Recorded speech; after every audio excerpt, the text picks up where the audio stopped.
आप सभी को नमस्कार। मैं हूं किरण और आज मैं बहुत ही सिंपल और इजी हैंडमेड रिबन एम्ब्रॉयडरी करने वाली हूं, जिसको करना बहुत ज़्यादा सिंपल और इजी है।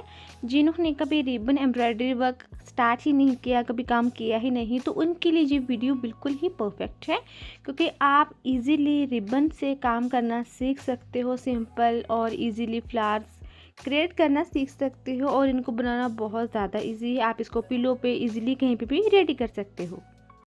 नीडल के अंदर थ्रेड को मैं इस तरह से इंसर्ट कर लूँगी। मैंने ग्रीन कलर का थ्रेड लिया है, आप कोई भी ग्रीन का शेड ले सकते हो जो आपको अच्छा लगे।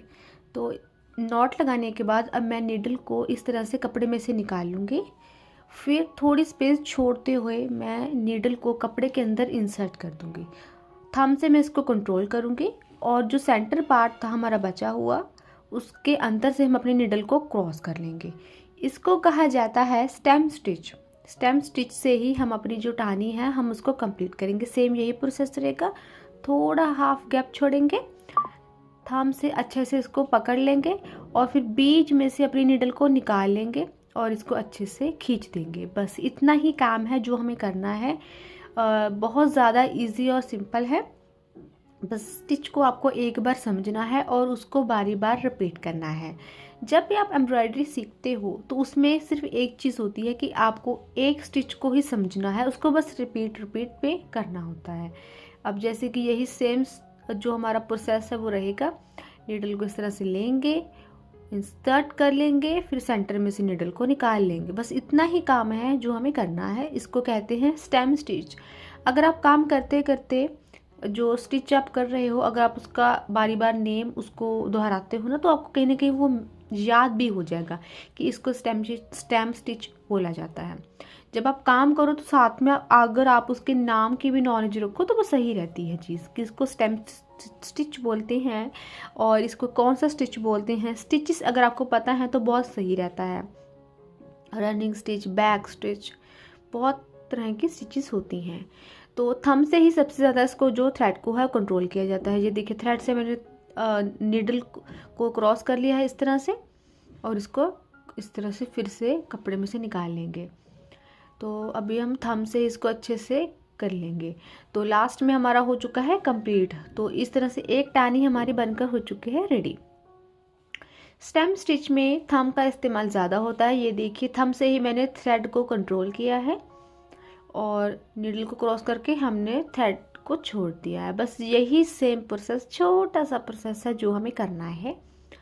जैसे कि रिबन एम्ब्रॉयडरी में आप रिबन से भी कर सकते थे इसको, लेकिन मैंने सोचा कि मैं थोड़ा एंकर थ्रेड और थोड़ा रिबन को इस्तेमाल, दोनों को मिक्स करके ही मैं करूँ। मिक्स काफ़ी अच्छा लगता है, वर्क बहुत सिंपली ईजीली हो जाता है।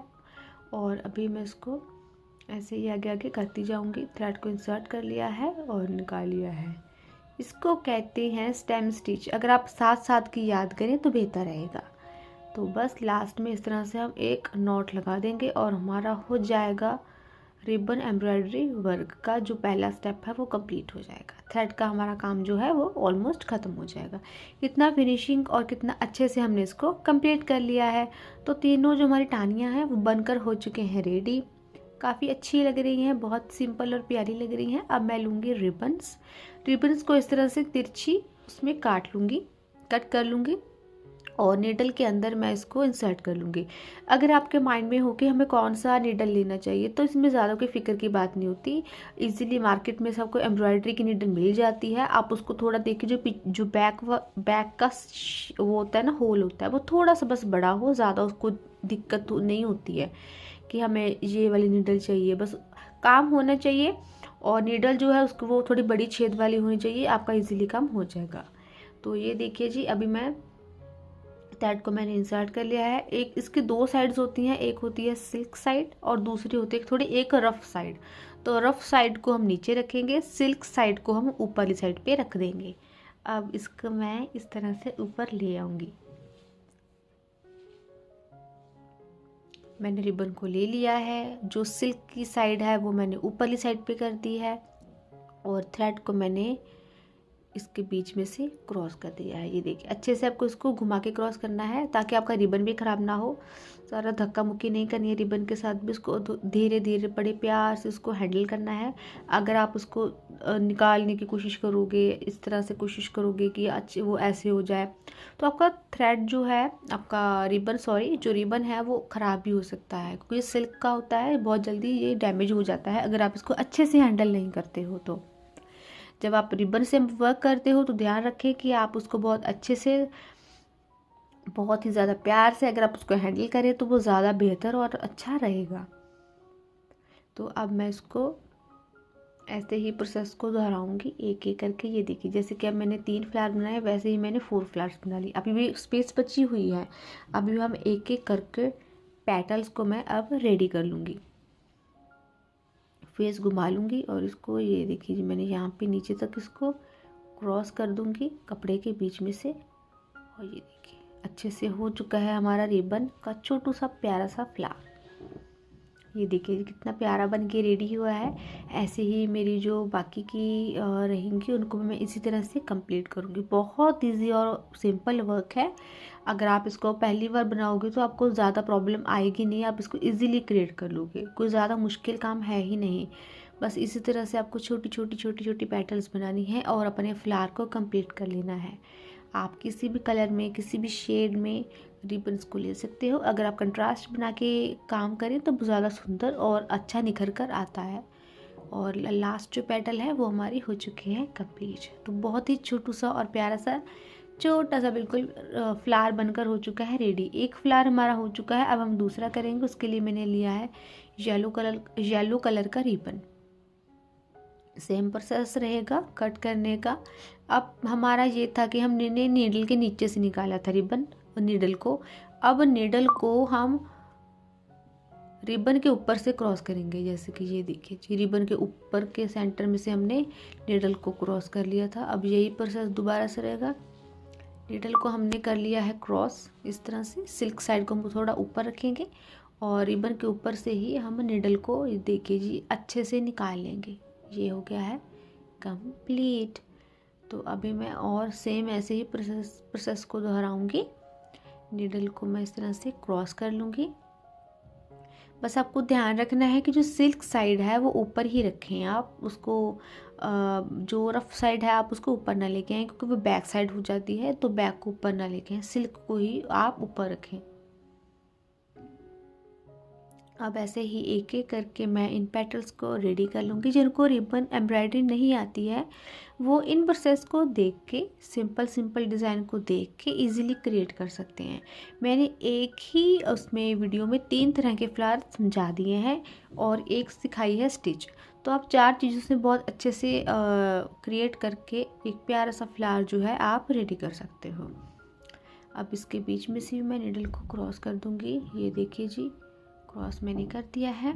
और इसी तरह से हम हमारे जो बाकी के फ्लावर्स हैं वो भी कंप्लीट हो जाएंगे। हमारे 2 फ्लावर्स हो चुके हैं। दोनों टेक्निक्स आपको अच्छे से समझ आ गई है। तो नीडल को क्रॉस करेंगे कपड़े के बीच में से, इसको अच्छे से थोड़ा खींच लेंगे ताकि ये थोड़े जो शेप है जो ऊपर तक जाए। जो सिल्क साइड है उसको ऊपर करते हुए मैं इसको खींच लूँगी। ये देखिए इसको खींच लूँगी। इसमें जो गोलाई है फ्लावर की वो नहीं बनेगी। तो इसी तरह से जो मेरे बाकी के पेटल्स हैं वो भी इसी तरह से बनेंगी। सिल्क साइड को हमें ऊपर रखना है। बस आपको इसी चीज़ का ध्यान रखना है। जब भी आप कोई भी स्टिच करो, रिबन का कोई भी वर्क करो, तो उसमें जो सिल्क साइड है ये कॉमनली ऊपर ही आती है और जो रफ़ है वो नीचे जाती है। बस आपको एक चीज़ का ध्यान रखना है। बहुत सारे लोग इसको मिस्टेक को करते हैं, ये आपको नहीं करनी है। जब आप काम कर लेते हो तो वो बाद में शो होती है कि वो रफ़ लग रहा है, उसकी बैक साइड है तो वो दिखती है। अगर आप पहले से उसको अच्छे से मेंटेन करके चलोगे तो आपको बाद में दिक्कत ही नहीं आएगी। तो अभी एक एक करके जो मेरी सभी पेटल्स हैं उसको मैं कर लूँगी कंप्लीट। तो 3 फ्लावर्स हैं, तीनों डिफरेंट कलर में और डिज़ाइन में है। तो ये देखिए जो ऑलमोस्ट ये भी मेरा फ्लावर कंप्लीट होने वाला है। अगर आपको मेरी वीडियो अच्छी लगी हो तो इसको आप ज़रूर ट्राई कीजिएगा। रिबन्स लेके आइएगा। 10 रुपीज़ 15 रुपीज़ का एक रोल मिल जाता है। एक ले आइएगा नीडल। 30 से 40 रुपये का आपका खर्चा होगा। आप इजीली अच्छे से बहुत ही ज़्यादा अच्छे से इसको आप कर सकते हो। बस थोड़ा सा समझ के क्रिएट करने की ज़रूरत है। जैसे आप काम करना शुरू करोगे और आपको आइडिया होगा कि आप तो बहुत अच्छे से कर रहे हो, क्योंकि जो चीज़ हमने नहीं की होती हम सिर्फ उसको फ़ोन्स पे ही देखते हैं, तो हमें वो थोड़ी लगती है कि होगा कि पता नहीं होगा। जब आप उसको प्रैक्टिकल करते हो फिर आपको आइडिया होता है कि वो सिर्फ माइंड में ही पड़ी थी, लेकिन इतनी बड़ी वो चीज़ थी नहीं। तो अब हम करेंगे लीफ। सेम प्रोसेस करेंगे। लीफ के जो उसके सेंटर में ही से ही नीडल को निकाल देंगे। ये देखिए जी, पत्ता हमारा बन गया है, कंप्लीट हो चुका है। ये देखिए, ये मैंने थोड़ा उतना ही चौड़े में है ये रिबन, जो कि अब मैंने बाकी के फ्लावर्स बनाए हैं। एक ही साइज़ के ये रिबन्स हैं। डिफरेंट साइजेस में भी ये आते हैं, लेकिन मैंने एक ही साइज़ में इन रिबन को लिया है। हाफ के साइज़ में ये मुझे मिल गए थे। तो ऐसे ही अब मैं पत्तियां जो हैं वो मैं क्रिएट कर लूँगी। अब जितना चाहो उसको हैवी बना सकते हो, लीफ को और बना के, फ्लावर्स को और बना के, जो उतना ही बनता जाएगा। तो ये अभी थोड़ी स्पेस बच रही है, तो अभी एक लीफ मैं यहाँ पे भी बना दूँगी। ये मैंने इस थ्रेड को लिया, अपने को रिबन को निकाल लिया। अभी रिबन के ऊपर में से ही निडल को इस तरह से निकाल लिया। तो ये देखिए, बहुत सिंपल, बहुत ज़्यादा इजी था। बनने के बाद तो जो बहुत ही ज़्यादा प्यारा लग रहा था, जो कि बहुत ही सिंपल है और बहुत ही दिखने में भी अच्छा लग रहा है और बहुत ज़्यादा क्रिएट करने में आपको दिक्कत भी नहीं आएगी। तो अभी मैं पेस्टिंग बीड्स ले लूँगी। अभी मैंने उनको इसमें अच्छे से पेस्ट कर दिया है और ये हो चुके हैं कंप्लीट।